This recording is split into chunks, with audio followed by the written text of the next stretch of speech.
I'm Richard Southern in the 680 newsroom.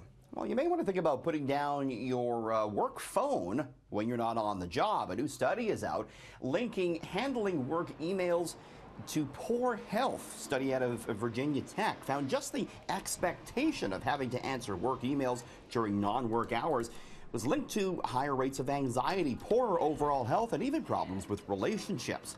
And while the participants themselves didn't necessarily report poor relationship quality, their significant others did.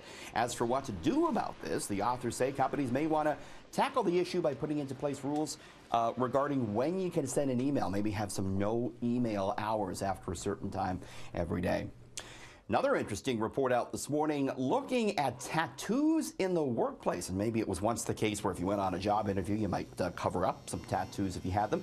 Don't need to do that anymore. So says the University of Miami Business School. It finds that job seekers have a better chance of being hired if the interviewer spots some ink on them.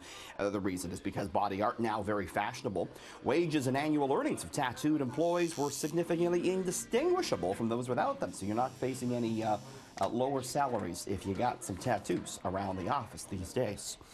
All right, got some more news on the efforts to take Tesla private, the electric car company. We heard today from CEO Elon Musk. He said he's in talks with Saudi Arabian Sovereign Wealth Fund about taking the car maker private. They would provide the funding to do so.